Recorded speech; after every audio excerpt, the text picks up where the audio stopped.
Sports Network, MissouriSportsNetwork.com, where everyone has a home field advantage. As always, brought to you by Liona Labor's Local 663, Building, Missouri. And as always, reminds us to, hey, drive safely in those work zones. Those folks want to go home to their families as well. At the college level, Evangel Valor head football coach Chuck Hepola has been kind enough to join us, entering his 9th year as the head coach, 10th year at Evangel overall. Coach Hepola, hey, welcome to the show and thank you. Yeah, thank you. Thank you for having us. Looking forward to talking to you today. Coming off an 11-1 season a year ago, talk a little bit about that group and what you lost due to graduation or maybe transfer that you're going to have to maybe fill some roles, and who are some of the young men that are going to step into some of those roles? Yeah, just like you mentioned, finished the season 11-1, was able to make the national playoffs and win a conference championship. So it was really a great year for us, and very proud of that. Evangel has had a lot of football tradition over the years, and we've been playing since 1977. So really, if you look at it, really a young program compared to a lot of them out there. But yeah, as far as graduation, on offense, we especially lost really two key components with our offense, and one is our quarterback. R.J. Wakely had a very, very nice year last year and the last couple of years. And then Dylan Hester, an All-American receiver, will not be returning. He got married, finished up his degree, and he's got a job already, moving on with his life. And then we lost one offensive lineman as well, a young man named Colin Cook that actually transferred to Central Florida. So he's actually playing at UCF right now. And so but he had already graduated here at Evangel, so all he had was a master's degree yet. So really on the offensive side, and then some tight ends, Andrew Holden, and then Sammy Robinson, a running back that we also lost. So those guys played quite significantly. But really on the offensive side, we'll return five to six offensive linemen that played significant last year, spearheaded by C.J. Anawahi, who was an All-American offensive lineman for us, so he'll return. We returned four of our top five running backs from last year. Sammy obviously graduated, but four of our five top running backs will return. That's spearheaded by Eric Williams, who had a very nice season for us last year. Brock Lyle at the receiver position will return, who was really an electric player as a true freshman, and then Jeremiah Barnes. And so some guys that played significantly in the receivers role. Special teams wise, we returned Ryan Connor, our punter. We returned Jonah Edwards, our kicker, who Jonah was just missed out. He just missed being the special teams player of the year in the conference. And then our short snapper and deep snapper, Caleb Higginbottom, and he'll return. On defense, we're really returning most of our defensive line, but it's really at the ends. We've got Kyer Warner and then an All-American and Zach Myers that's returning. And then really the interior part of our defensive line we've got to replace. And then at the linebackers, we've got quite a few, and that's spearheaded by Bradley Myers, who was an All-American as well, led the country in tackles. And then, quite a few of the linebackers right there returning that have played a lot. We had some guys that got injured. Clayton Uber played there a lot. Riley Childs started for us and then got injured. Joey Sylvester started for us and then got injured. And so there were some guys that had to step up, but there were some guys that were also starting earlier in there. And then the back end, spearheaded by Nate Swafford, is a 4-year captain for us. So this will be his final year, an all-conference performer. And then Jaron Foster, that's in the back end as well. And then at the corner position, Javion Turner, who started for us as well. And then Eric Spring, who didn't start. He would occasionally start for us. But, on the defensive side, I guess you can kind of look at it and say, I know there's obviously 11 playing. The two interior defensive line we got to replace. But for the most part, you're looking about 12 guys that played significantly on offense, 12 guys that played significantly. And then the three special teams guys, you're looking at whatever that is math-wise, 27 guys that played, 27 to 30 guys that played significantly for us, returning from an 11-1 football team.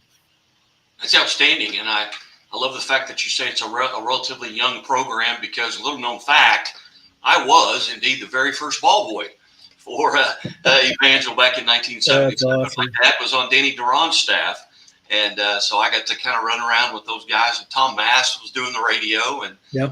so it goes a long way back for me. But Well, we always have openings for ball boys, so if you want to come back and do that. hey, at my age now, I wouldn't be able to keep up. No, that was a very enjoyable time in my life. Going back to that Danny Durant staff of 1977, 78, 79, I believe. As you look at your schedule, any changes? Obviously, you're still a member of the KCAC, and there's a lot of things so many positive things going on there at Evangel. You talk about you've got new facilities coming on the way. With regards to your schedule, it's got to be fairly similar as to what it was last year. Yeah, it'll be the exact schedule with the exception of if it was an away game last year, it's a home game this year. So this year we'll have 6 home games and away, 5 away. Last year we were, 6 away and 5 home. So we'll gain a home game there. And then we've got the bye week right in the middle. And so we'll continue to play, the crossover games at the very start of the year. You'll have the bye week, and then we'll play quote unquote our conference, even though they're all conference, but now our conference is divided into two groups that we'll have 2 conference championships or champions that allow us to get into the national playoffs. So with the KCAC, accepting our invitation to come to the end of the conference, that enabled us to have the 2 conferences split up like we used to do in the Heart. So you're guaranteed, 2 teams in the playoffs, and there were times in the Heart we'd have 3, and probably really honestly we could have had 4 at times, in the playoffs. But it's hard to get when there's 2 divisions to get 4 teams, but you can generally get 3. Last year we got 2. Probably Friends should have been in the playoffs, so because they were a 9-2 team, and didn't make the playoffs. But we felt that sting before too. We were 9-2 one year and didn't get in the playoffs, even though we beat 2 of the 3 teams that got in the playoffs that year. So crazy. So you kick it off for real August 31st at Kansas Wesleyan. What between now and then are you guys? Obviously, you're spending a lot of time on the field. You got a little break in the weather today. Yeah. What do you do between now and the 31st of August? Yeah, so we've been in, coaches meetings. So obviously we just have a traditional schedule that we follow to make sure that we're prepared. I mean, we literally go through everything we do, special teams, everything we do offensively, defensively. We go through all of our position meetings. We go through all our team meetings, and then we go through all of our schedules and make sure that we're ready to go. And so we don't just every year just come in the office and say, all right, let's just, we literally evaluate everything that we do. And so we spend a lot of time doing that. Then our players will report officially on Friday, August 9th. And so they'll report and go through stations, go through the university side of it to make sure they've got all their financial registration, getting in the dorms and all that. Then in the afternoon, they'll come over here and on our side to make sure that we've got all their insurance and, and the health things that they need to do, and and all the stuff that comes on the website, and take their pictures and so forth. And then we'll really start the 10th. We can technically start on the 10th. We won't get a major practice out there. We'll just do a walkthrough, what we call a walkthrough, which technically it's probably a run through more than anything. But and then we'll do the same on Sunday, and then on Monday we'll officially have our first official practice. That's more of our typical calendar that we have as far as how we do things. And so it's pretty normal for us. And so we're looking forward to the players reporting, and we've had quite a few guys here this summer lifting. And so, we're not like the bigger schools that have majority of your team already on campus. And I wish we did, but, unfortunately our level of football, most of the schools, have a few of the guys on the team, and then the rest of them are lifting at home. And then they report when we're reporting. So. Can you give us an update on the facilities, maybe a timeline?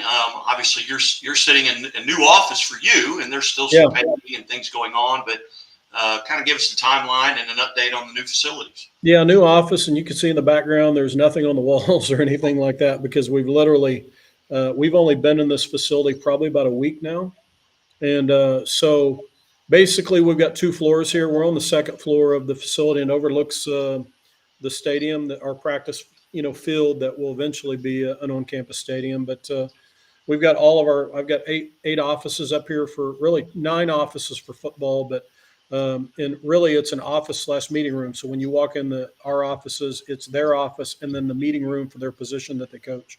And so it was really, really well designed. And then across the hall, we've got a 150 seat meeting room. And then there's down the hall, there's a 30 seat meeting room. And then on the first floor, we've got new weight room, new locker room, new training room, new equipment room. Um, so, a lot of new things going on, but, obviously we're still in the process right now. And so they're still moving in furniture, still officially finishing up walls. And so it's been interesting to work in here because obviously there's a lot of moving parts going on, but very thankful for AG Financial and the Green family with Hobby Lobby and the Randy Rowden family and all the families and businesses that gave money towards this university so that we can build a facility like this. And it's state of the art, second to none, and just very, very thankful. In fact, to my left, you can't see this. It looks like to the right from the screen right there, but to my left is a door that goes out on a balcony that overlooks our practice facility that'll eventually be an on-campus stadium. It's just a beautiful, beautiful facility, and we're very, very thankful and appreciative, and it'll just make our life a lot easier because we won't have to walk as far to meetings as we used to, and so it's just a game changer for us. Hey, Coach, before I let you go, and again, we're visiting with Evangel Valor head football coach Chuck Hepola. Coach, tell us a little bit about your staff. Any new young men on your staff, and how many of you have been able to retain? Yeah, our staff, we've been able to retain, quite a bit over the years. Jeremy DeSoto will continue to be my defensive coordinator. He's our assistant head coach, has done an outstanding job. He was an assistant coach of the year in our conference last year and does a great job. I had two offensive coordinators. I had offense coordinator David Flores, and then our co-offense coordinator was Cody Wells.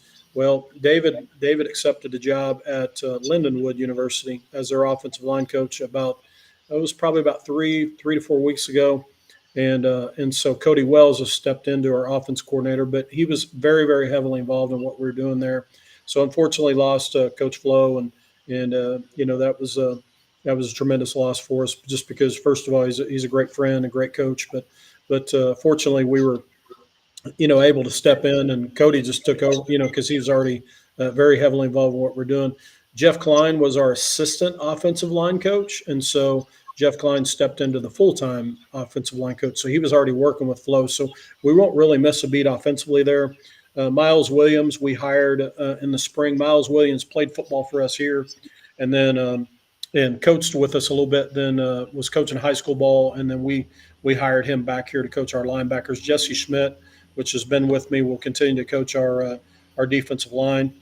And then we've got Cam Johnson that's helping.